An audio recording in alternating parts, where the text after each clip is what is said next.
শিৱসাগৰৰ হাঁহচৰত চাঞ্চল্যকৰ ঘটনা। গৌৰাংগ গগৈ নামৰ এজন ৩২ বছৰীয়া যুৱকে হত্যা কৰিলে এজন ৬০ বছৰীয়া বৃদ্ধক। অন্ধবিশ্বাসৰ বলি হৈ হীৰা মুণ্ডা নামৰ বৃদ্ধজনক কাটি দিখৌ নদীত উটুৱাই দিয়ে যুৱকজনে।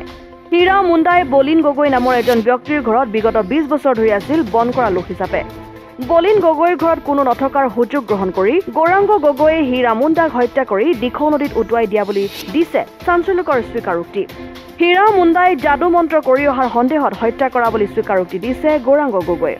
ইতিমধ্যে আৰক্ষীয়ে গৌৰাংগ গগৈক গ্ৰেপ্তাৰ কৰাৰ লগতে মৃতদেহ উদ্ধাৰৰ বাবে দিখৌ নদীত চলাইছে SDRFৰ সহায়ত মৃতদেহ উদ্ধাৰৰ অভিযান।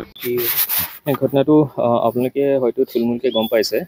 কালি যি ঘটনাটো হৈছিল, প্ৰথমতে আমি ভাবিছিলোঁ নিৰ্দেশৰ ঘটনা আছিল, কিবা কোনো সন্ধান পোৱা নাছিল কি হৈছিল কি নহৈছিল। কিন্তু কালি ৰাতিৰ ভাগত ইনভেষ্টিগেশ্যনত আমি গম পালোঁ যে গৌৰাংগ গগৈ নামৰ যিজন যুৱকজন আছিল, তেওঁ একচুৱেলি আমাৰ যি বৃদ্ধ লোকজন আছিল, মুণ্ডা আছিল, তেওঁক মানে কিবা প্ৰকাৰে হত্যা কৰিলে। আৰু হত্যা কৰাৰ গোটেই প্ৰক্ৰিয়াটো আজি আমি ইনভেষ্টিগেশ্যন কৰি যেতিয়া ইনফৰ্মেশ্যনখিনি ৰেকৰ্ড কৰি আছোঁ, তেতিয়া গম পালোঁ যে গৌৰাংগ গগৈ একচুৱেলি অন্ধবিশ্বাসৰ বলি হৈ পেলাই এনেকুৱা এটা পদক্ষেপ ল'লে। তেওঁৰ মতে যি ভিক্টিমগৰাকী আছিল, তেওঁ মানে ব্লেক মেজিক ক'লেও মই ভুল নহ'ব, তেনেকুৱা শব্দ এটা ব্যৱহাৰ কৰিছিল। তাৰ যোগেদি গৌৰাংগৰ ওপৰত মানে বহুত প্ৰভাৱ পেলাই আছিল। চ' সেইকাৰণে এনেকুৱা এটা ষ্টেপ ল'লোঁ বুলি আগুৱাইছে। গৌৰাংগ ষ্টেটমেণ্টটোৰ মতে তেওঁ আহি ঘৰখনৰ বেকচাইডে বাৰাণ্ডাত বহি আছিল। আমাৰ ভিক্টিমগৰাকী অহাৰ পিছত দা এখন ঘৰৰ পৰাই লৈ আহিছিল। লৈ অহাৰ পিছত ডিঙিত ঘাপ মাৰি পেলাই হত্যা কৰিছিল। আৰু ঘাপটো মৰাৰ পিছত মানুহজন ঢুকোৱাৰ পিছত তেওঁ, আপোনালোকে দেখিছে ঘৰটোৰ বেকচাইডে নদীখন বৈ আছে, নদীত গৈ পেলাই ডেড বডিটো টানি নি তাত উটুৱাই দিছিল। আৰু যিখন দাৰে হত্যা কৰিছিল, দাখন নদীত দলিয়াই দিছিল। এতিয়ালৈকে ডেড বডি ৰিকভাৰী হোৱা নাই, কাৰণ বাৰিষাৰ কালত আপোনালোকে কাৰেণ্টটো দেখিছে, নদীৰ কাৰেণ্টটো যথেষ্ট বৃদ্ধি পাই আছে।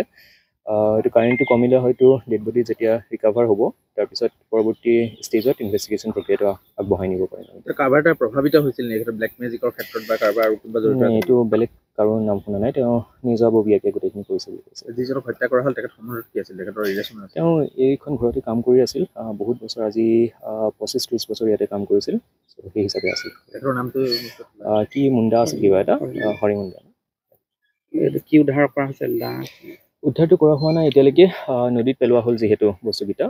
পানী কমিলে যদি আমি প্ৰচেষ্টাটো অব্যাহত ৰাখিম, তেতিয়া যেনেকৈ উদ্ধাৰ কৰিব পাৰোঁ সেইমতে বাকীখিনি আগবাঢ়িম। শিৱসাগৰৰ পৰা চৈয়দ মুস্তাকুৰ ৰহমানৰ ৰিপৰ্ট, অসম আদিত্য।